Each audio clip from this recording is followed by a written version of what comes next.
On to some of the current issues that you will be contending with and plan to address. Oop, gotta go. So, Assemblyman Pirozzolo, New Leaf had a plan to put a set of Tesla batteries in Our Lady of Pity Church's parking lot on Richmond Avenue. In case anyone doesn't know where that is, that's just north of Victory Boulevard on the west side of the street, right next to the Car Lane shopping strip mall. There were community concerns about safety. What's happening with that? Well, fortunately, so this is a project I've really been working on since November. I went down and I met with Gina DeSantis from Moore High School. I know it as Countess Moore because, I'm an old timer. And I toured the site and I looked at where it was, and it was kind of ridiculous to put anything there. Right. Forgetting the health and environmental potential hazards, it's just taking away the usable space that the schools use as their staging area. Because quite literally, 200 feet is a charter school, a few more feet is more Catholic, across the street is public schools, there are a couple of other schools, and you're in, so the church, not so much in their parking lot, pushed it into a wooded area which has a stream, so then all of a sudden the environmental concerns for the stream seem to, to have disappeared. So it was really just a bad location. So I do want to thank, New Leaf Energy for rescinding that application. I look forward to working with them, in future sightings.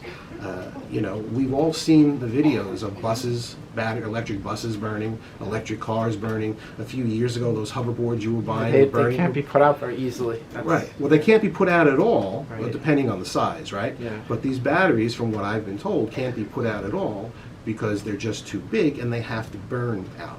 So I don't know how long it takes a mega gigawatt battery to burn out in a church parking lot, but I do know that depending on which way the wind is blowing is who's going to get sick, from the toxins and the gases, that are released. So we have to do better in citing these. That being said, this is a great idea. We need them. It may help supplement our grids in the future. So I'm not opposed to them. This one was silly. Sam, what observations can you make about how the present system of bail reform is working in NYC?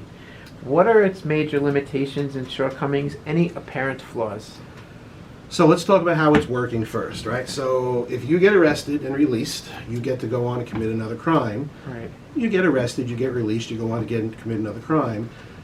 If you get released and unfortunately murder someone, well then all of a sudden the bail system kicks in now that you've murdered someone. So I guess we could call that a success, right? But that would be the only success, is that we release a person so many times until the level of crime becomes so bad that it's murder, whether it's planned, premeditated, accidental, or whatever. So I actually called an attorney the other day to see if a perpetrator of these crimes would actually have any legal recourse against the city or state for saying that, well, you didn't remand me. Now, Right. You could have put me in jail, or you could have gotten me treatment, so it's your fault that I went on and killed this person. That's an interesting perspective. It is an interesting perspective, which goes nowhere, unfortunately. Okay. Unfortunately, because judges that are doing what they're doing are just Right. following the law. When Kathy Hochul made her State of the State address, I was very happy that she recognized, and she started off, I believe, with bail reform. Or not, she didn't start off with bail reform at all. She started off speaking about crime, right? And everyone, when you sit in the chamber and the conversation, always goes, what's the root cause? And I submit that the New York State legislature is the root cause, because we allow this to happen. And I will tie that directly to education, because I believe that education is the response to everything. So if you want to say that this person didn't have a good upbringing or wasn't able to get the education, well, who's responsible for the education? I am. We are, right? So if we continue to pour money into NYCHA, into education, into all these systems where we see that there's no progress, then I think we are the root cause, right? So we need to have some sort of accountability. And everybody says, oh, as soon as he says accountability, he talks about education, he's blaming teachers. I am not blaming teachers at all. I am blaming the education system, right? They're doing what they're being told to do. We need to change that, right? So you want to fix bail reform? Let's fix the education system and give more people the opportunity where they don't have to turn to crime or drugs. Okay. The message sent by the policy of under-policing is that policing is bad and that the solution is less policing. But what do the results of this experiment show in NYC in the last few years? That's everyone's individual perspective. I mean, I don't have any stats for that, but you hear it all the time. So, they say, oh, crime is really down, yet more people are being murdered on the subways, who's being pushed in front of trains, who's being attacked. You see videos of a gentleman walking down the street, somebody comes up behind him, just smacks him in the head with a bat. People are attacking cops with machetes and things like that. So I would say the perception is that crime is rampant. Now, policing has become more community-oriented in recent decades. How do you feel about efforts to make police departments more able to effectively communicate in a positive way with the community through additional training to help deal with the public better? I don't know. That's really a complicated situation. I mean, is there always room for improvement? Yes, there is always room for improvement. Every single profession, and I'm going to turn to the legislature again, right? We've all had people who don't do the right thing. Okay, and you find them, you prosecute them, you get rid of them. That should not be a bad or broad brush on everybody. For the most part, I mean, I'm sure the police, the police I know all do a great job. They're struggling right now because they're having difficulties. They arrest someone and the people are out on the street before the paperwork is done. Now, fortunately, on Staten Island, I think that we are beneficial because of our district attorney is not a woke district attorney. So kudos to Mike McMahon because he will bring charges against people and he'll keep them in jail. One of the problems that we have on Staten Island is that if a violent offender is arrested over the weekend and the city sends in a judge from Manhattan, that Manhattan judge will release that person, where a Staten Island judge may not have done that because of the liberal policies that they So aspire on the to. weekends they bring in judges from the If city? they don't have one on Staten Island, yes. So that's a problem that we're looking into. I to wasn't aware address of that. I think most islanders probably don't know that. But They do now. Assemblymember Pirozzolo. While it's true that as Americans we are allowed to have our own values, as we don't have an official state or religious moral sense, we can agree that stealing is wrong. Robbing people is wrong. I mean, we said shoving people on the subway is obviously wrong. What factors do you think are influencing people, especially the young people who can still change, to violate the boundaries of others by means of physical violence or taking what's not theirs?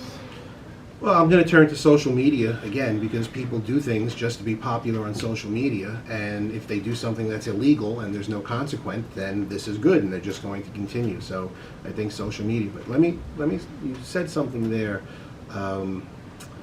about religious. We have the right to be our own, to choose our rules. Read that to me again, please. Well, it's true that as Americans we're allowed to have our own values, as we don't have an official state or religious moral sense. We can agree that stealing is wrong. Right there. So forgetting the stealing part, let's talk about the religious moral values, right?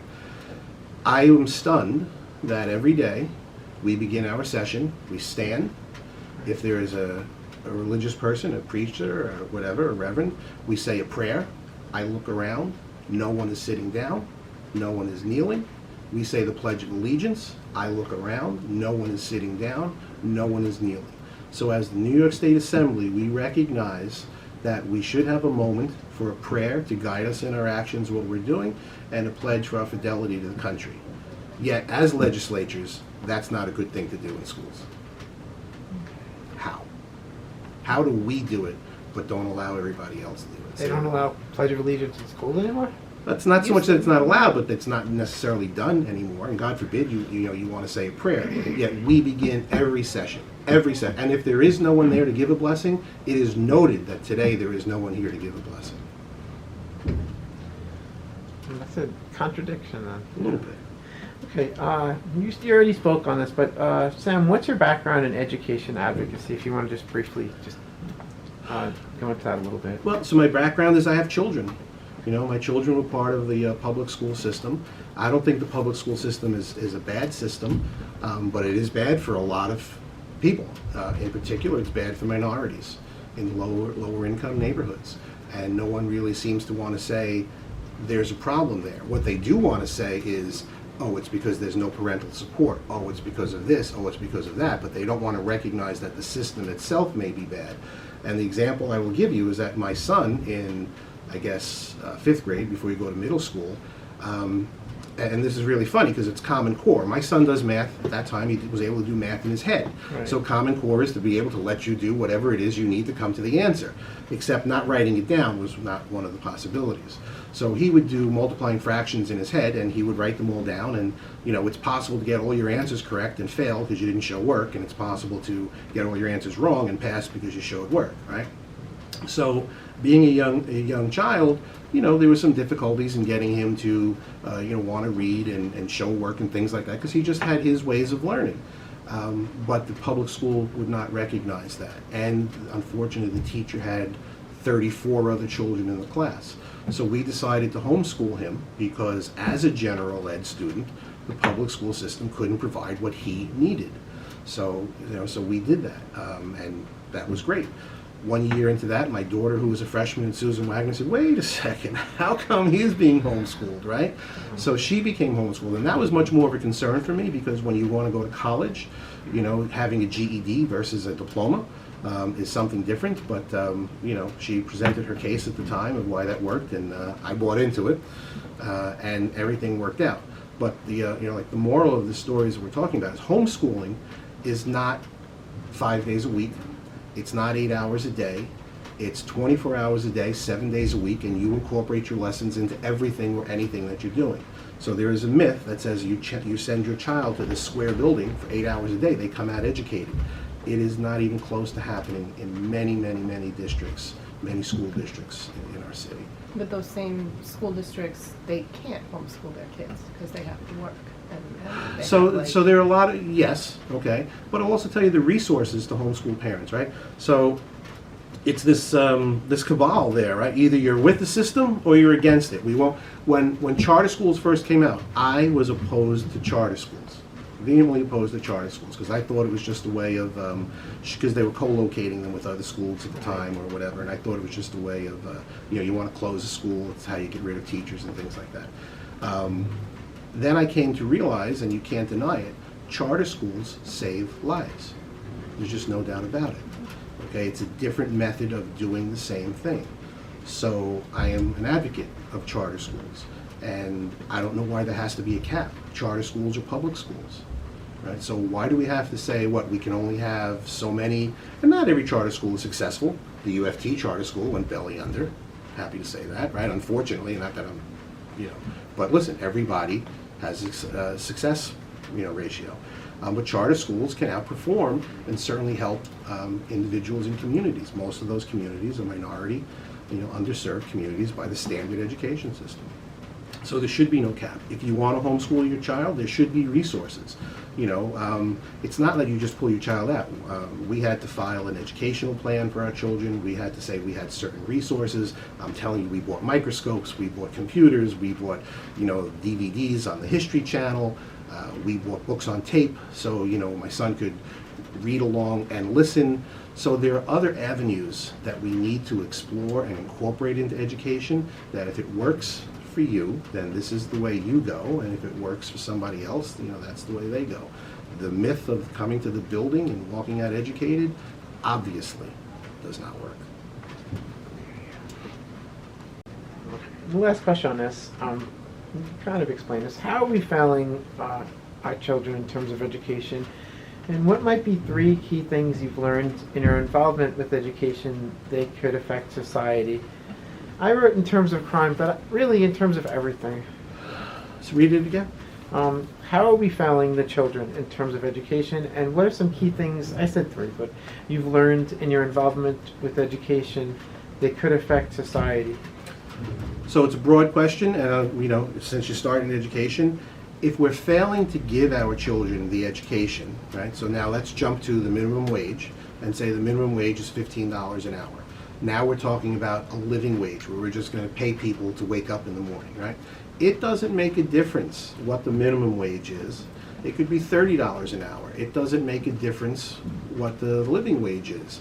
Because if you cannot give a person the education to rise above that number, then they will never be able to better provide for themselves or their families. So that's how we're failing on a number of levels, right? Everybody just thinks, if you give everybody the money. So it's a joke. Here's the scheme, right? The city or the state raises taxes, So then the unions go to the city and state, say, wait a minute, you raise taxes, we need a raise. Everybody gets a raise, the city needs more money because everybody got a raise, so the city raises taxes and everybody says we need more money, right? So sooner or later, that is not going to work. You know, look what's happened to other cities, other states, you know, Chicago, Detroit, you know, what's happening in San Francisco. So Okay, that brings us to the next question. it's not sustainable. The minimum wage. It's already been raised in New York in recent years, and many want to raise it again due to inflation. How does this affect small business? We saw the response of large companies like McDonald's. They chose to go with automation and robotics, taking the human workers out of the loop completely, having a McDonald's store, as they call it, restaurant or whatever, operated by fewer people. So, absolutely, when I was in Albany, one of the hotels that we went for breakfast, they did not have a menu. They had a QR code. You scan the QR code on your phone, and then the waitress will come to you and say, what do you want? And if you say, well, can I have a menu? She gives you the QR code, and you scan the QR code, right? So how long before we just type on that QR, on that menu, this is what I want, and a little robot will wheel that out to our particular table, right? So, you know, the theory that is, oh, well, don't worry, we're going to teach people how to build and repair those robots. That might be great, but it's not great for the people in the service industry of any locale, you know, that does this. So I don't know what to tell you. On a business note, right? So they say, oh, you know, you were paying somebody $7 an hour, whatever the minimum wage, $7.50, $7.45, $7.25, $8. Now you have to pay them $15. That's not really such a big deal. It's not that that is or isn't such a big deal. But let's say in my office, and I'm sure in a lot of small businesses, professional offices, you know, whatever it is, I have other employees too. And I have employees who have been working for me for 5 years, 10 years, sometimes even longer.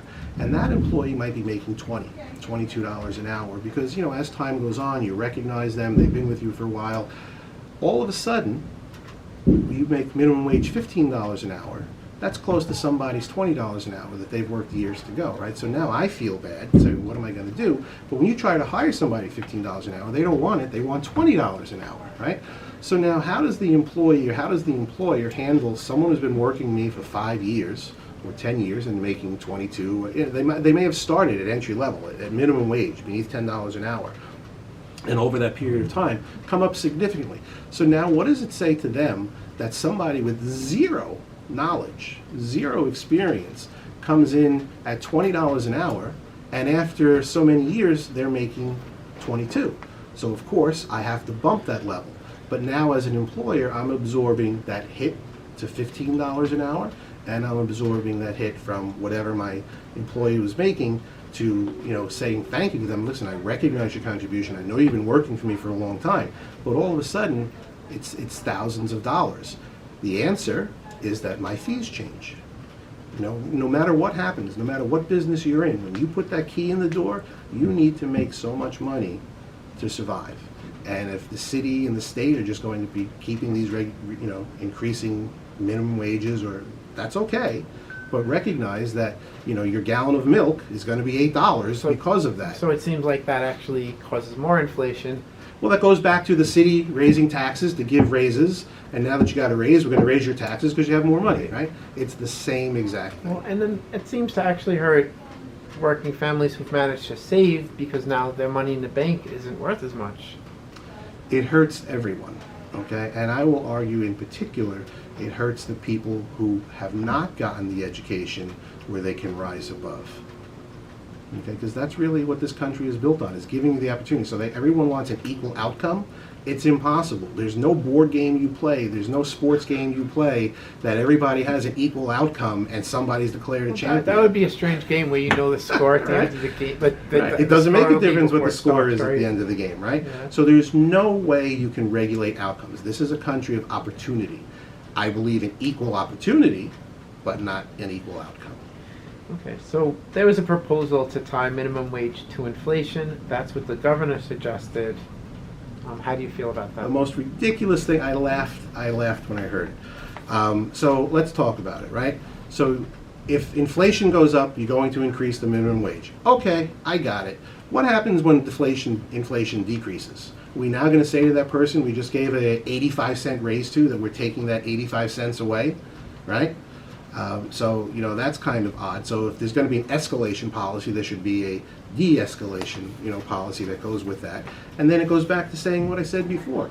Even the supermarket, you know, whether it's a local supermarket or a big chain, when they open that door in the morning, they have to have so much of a markup on every item in order to be successful. So if you want to say that all of a sudden everybody, you know, Pathmark, Stop and Shop, you know, local places, you know, like Met Food, you know, whatever, if everybody has to get that price increase, well, I'm sorry, that salary increase, then there's going to have to be a corresponding price increase.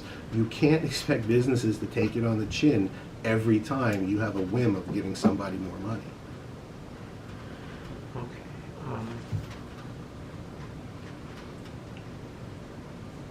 Okay, so this is from the Center of Economic and Policy Research. They said that from 1938 till 1968, minimum wage kept pace with inflation, but from that point till now, it didn't. And if it had kept pace with inflation, it would be $21.50 an hour. So we're actually closer than some states at $14.99 an hour, and the federal minimum wage is still only $7.25 an hour. So what would happen? Like, think about it. Maybe imagine a scenario where we went from $14.99 an hour overnight to $21.50. What would happen? So the only thing I heard you say there, Don, is that inflation is out of control. Right? That's the everything else is just gobbledygook, because we're, instead of recognizing that inflation is out of control, let's you know, raise the minimum wage. Let's do this. Let's give people more. Why doesn't government own up to its responsibility and do its job of keeping inflation in check? So the answer to your question is, just from what I've seen happen, look, businesses are going to close. Who are the businesses that are going to survive? The large corporations, which are the very people that the Democratic Socialists fight against, right? So no one takes into account the unintended consequence of what they say, their actions, or how they vote. That's very interesting what you're saying, because that shows a contradiction in philosophy where people on the left are trying to do something to help, and they're actually not accomplishing their goal by the means that they're taking. Right.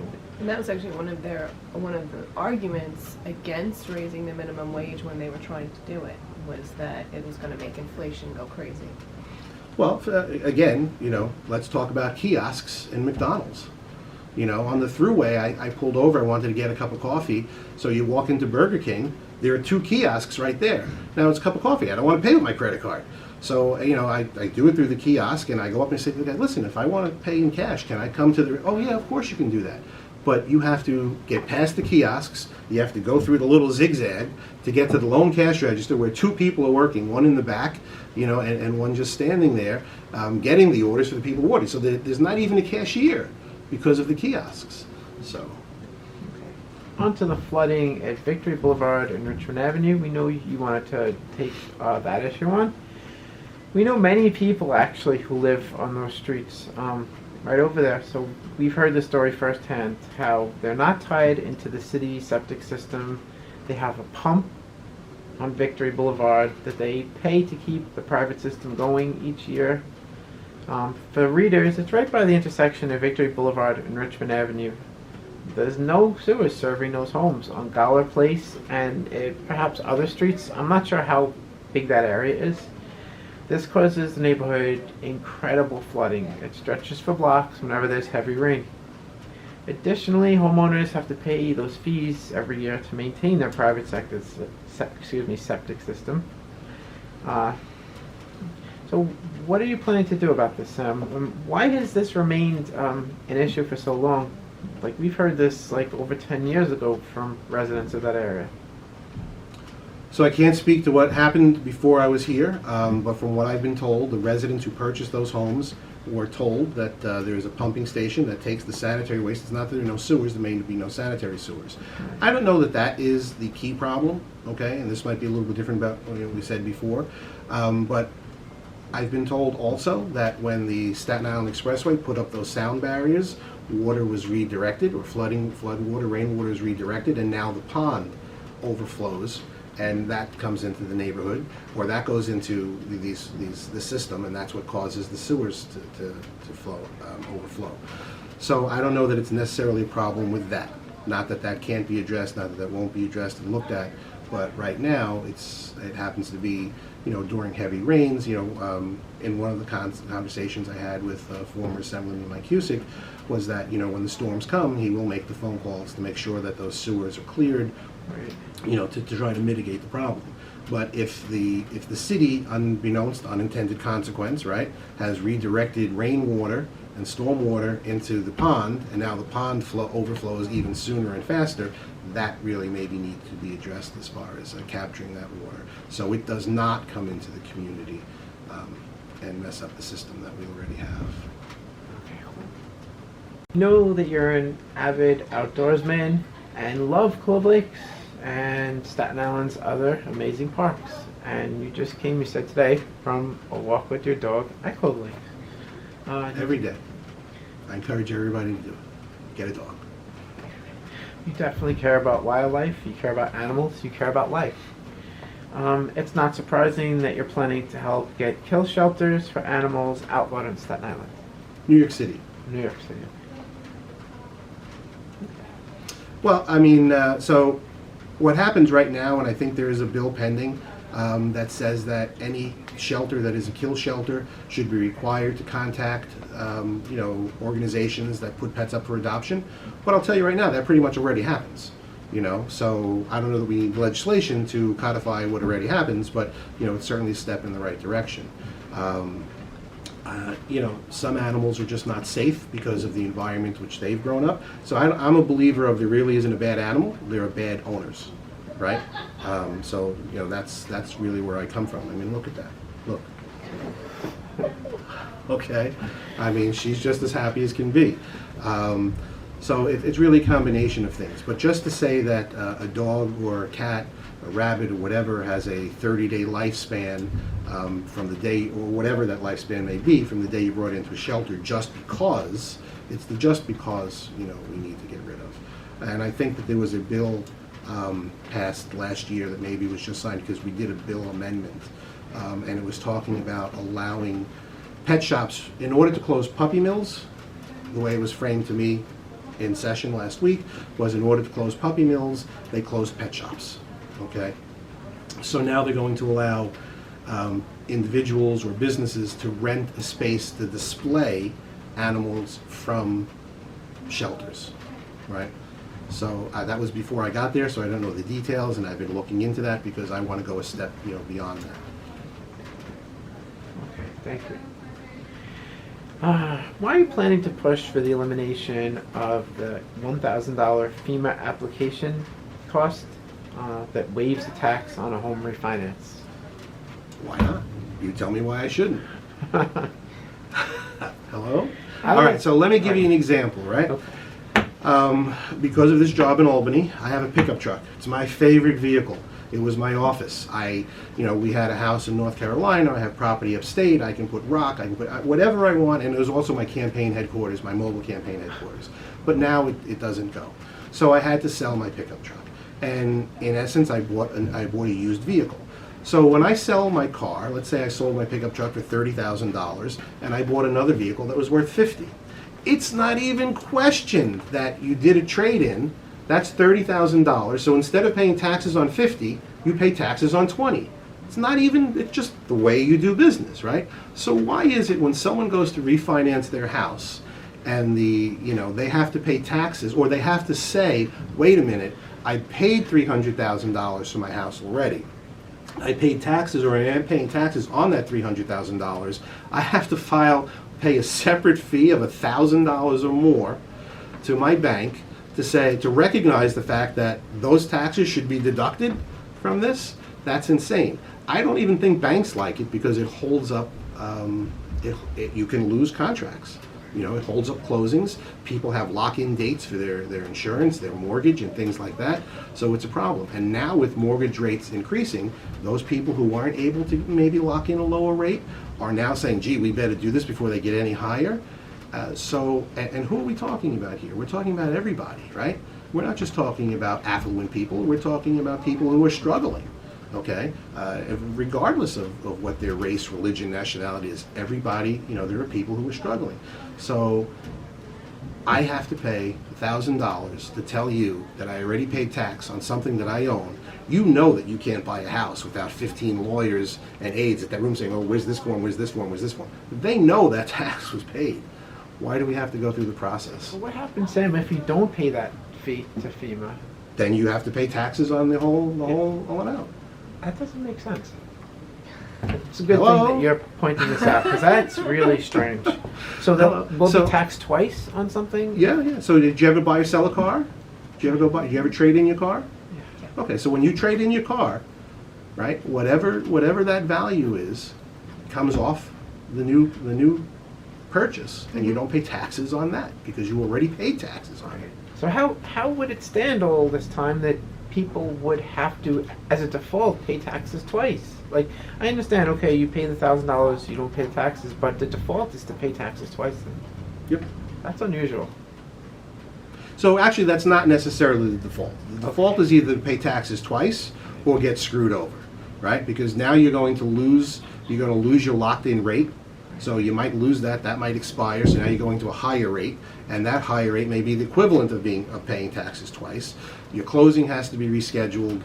The bank has to probably have process different applications. I mean, like I said, I'm researching right now to see how banks feel about this. I'll be talking to local real estates and the real estate board on Staten Island, just to see how they feel. But just from a common sense point of view, it's a given.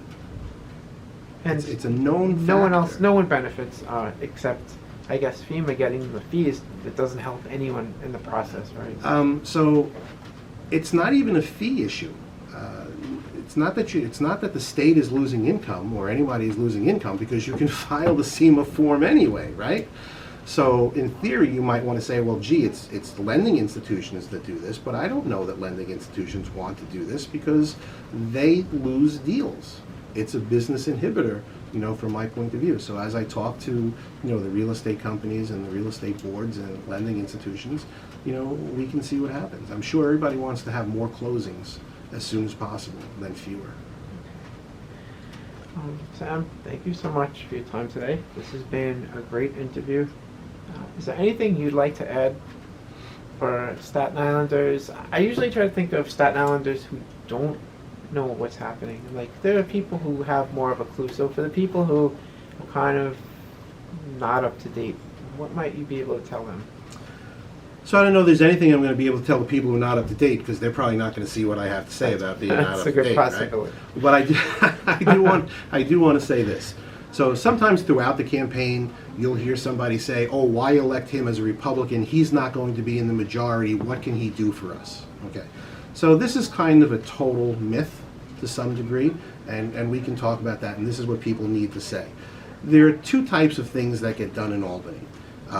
There's one like bail reform, which is statewide, which that may be a true statement, that as a Republican in the minority, it might be difficult to have determinative outcomes or influence on what we're going to do there because I'm a minority. But there are also what we call local bills, and this is what blows that myth out of the water. Most people who are in Albany like to stay in Albany. And in order to stay in Albany, they have to produce for their local communities via a local bill. This New Leaf Energy thing is a local bill. Every assembly person has already agreed to sign on to it. And that is something that most likely will pass because that is for Staten Island. And other people aren't necessarily, the guy from the Bronx is not going to say, well, gee, that's what the Staten Island wants to do. Go ahead, let him do it. So those types of things will get passed. So when someone says to you, listen, the majority, if being majority is so great, we have bail reform. How great was that? So they had control to do whatever they want and they blew it. We're talking about NYCHA, we're talking about taxes, we're talking about education. This is what the majority has brought us. So let's not all hail the majority, but let's remember there are local issues, and that's really what I'm here to work on, are the local issues. So in addition to the statewide issues, but I'm really here to represent you. I need to hear from you. Sometimes we may disagree, and when I met with Community Board 2 the other night talking about this New Leaf battery issue, I think the batteries are a good idea, but they need to be situated and placed properly. So that's an ongoing conversation, and I do have a meeting coming up with them, and I think they're going to bring in some policy directors. I think they kind of understand that I'm not opposed to it, and maybe we can see, a path forward.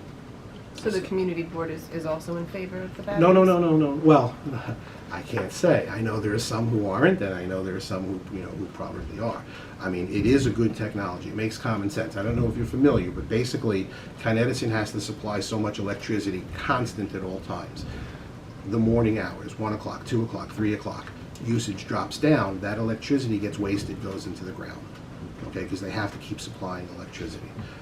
So these storage facilities are going to buy that electricity very inexpensively, right? And then during peak usage hours, which, let's say January, when it's a 95, 100-degree day, or before, but they're going to sell that at a much higher rate, back to Con Edison, but at least the energy is there. Okay, so it is beneficial. We have an entire industrial zone West Shore. I mean, I'm sure we can consider doing something there. There's a windmill project 80 miles from Staten Island off the coast of Atlantic City. They want to generate electricity and bring it to Staten Island for New York City use. Well, if you can bring that 80 miles, surely you can, bring electricity to a battery 8 miles away. Okay, I think it's really important that you're concerned about all your constituents, and you have your own ideas, you have your own political backgrounds, but you're concerned about all the people of your district, and that comes across. I don't know, does it? It does. I hope definitely. so. Yeah. So listen, when my house burned down, right, and we have to have that wooden fence around the property or whatever. I actually remember passing it. I didn't know it burned down, but I do remember when you were building the new house, there was a fence around it. So one day I'm outside, there are workers working, and a lot of our labor force happens to be a Mexican labor force or a Hispanic labor force, whatever it is. And I'm sitting there talking to the contractor, whatever, and everybody's doing their work, whether it was bricking, roofing, I don't know what it was. And somebody drove by and was making a derogatory comment against Hispanic people. Right. And I heard that, and I stopped what I'm doing, and I said, you know what? 30 years ago, they said that about Italians. That's actually true. Yeah. So that's part of where that comes from. Everybody is human. Everybody deserves a chance. Okay. I think that we're fortunate that you made it, Thank because you're quite welcome. You're serious, and it seems like your intentions are in the right place. You actually care about people. You care about dogs and cats, and you care that we have a future where we still have opportunity. We need opportunity. You can't guarantee outcomes. You can't. Okay. Is there anything you'd like to say? What would happen in a horse race, right? You bet your money everybody wins. That'll be a new sport, or a new form of baseball, where you have the score at the beginning of the game and they have to work toward that score at the end. That would be interesting. Yeah. Okay. Any closing statement? Anything you want to say? I just want to thank the people in my district, people of Staten Island, and I want to recognize this too, that when I said my district, right? So we live on an island, and you can get voted off the island, right? But people say, well, he's not in your district, you shouldn't help him, or you can't help him, or help somebody else. Fine, it doesn't make a difference. But realize that my district changes. Okay, you can be on the end of Highland Boulevard with your feet in the water, and you are in the Mid-Island voting district. Okay, that didn't happen before that gerrymandering attempt went on, and it's going to change. So what do? I talked to some of the people in Travis because we want to do a sewer project along Travis Avenue because there's flooding, and then all of a sudden the district changes. I'm sorry, I can't help you anymore, right? So we are all in this together. There's really no such thing as a district. By law, I have boundaries. I talk about this battery center that I can work for people within my district, and I can work with other elected officials to maybe spread it around. Does everybody think this is a good idea? But for me, I work for the people in my district, but I work for the people of Staten Island. There's nothing that I do that isn't going to affect somebody else in a different district. Okay. Thank you, Sam, and the best of luck to you and your endeavor. Thank you. Thank you very much. You're quite welcome.